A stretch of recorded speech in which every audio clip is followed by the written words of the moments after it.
ભરૂચની સાયખા જેડીસીમાં આવેલ T venture કંપનીના વેરહાઉસમાં અચાનક આગ ફાટી નીકળતા દોડધામ મચી જવા પામી હતી. ફાયર ફાઇટરોએ આગ પર કાબૂ મેળવ્યો હતો. ભરૂચના વાગરા તાલુકામાં આવેલ સાયખા જેડીસી વિસ્તારમાં ભીષણ આગની ઘટના સામે આવી છે. ગોલ્ફ બોલ બનાવતી ટી વેન્ચર કંપનીના વેરહાઉસમાં અચાનક આગ લાગી હતી, જેના કારણે વિસ્તારમાં અફરાતફરી મચી ગઈ હતી. આગ લાગવાની જાણ થતાં જ તાત્કાલિક ફાયર બ્રિગેડને જાણ કરવામાં આવી હતી.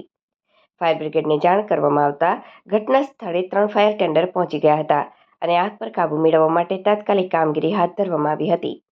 ફાયર ટીમના જહેમતભર્યા પ્રયાસોથી આગને વધુ ફેલાતી અટકાવવામાં સફળતા મળી હતી. આગ લાગવાનું ચોક્કસ કારણ હજુ સુધી જાણી શકાયું નથી. સદનસીબે આ ઘટનામાં કોઈ જાનહાનિ નોંધાઈ નથી. જોકે વેરહાઉસમાં રાખેલ સામાનને મોટું નુકસાન થયું હોવાનું માનવામાં આવે છે. સ્થાનિક પ્રશાસન દ્વારા ઘટનાની તપાસ શરૂ કરવામાં આવી છે અને આગ લાગવાના કારણોને લઈને વધુ વિગતો મેળવવાના પ્રયાસો ચાલી રહ્યા છે.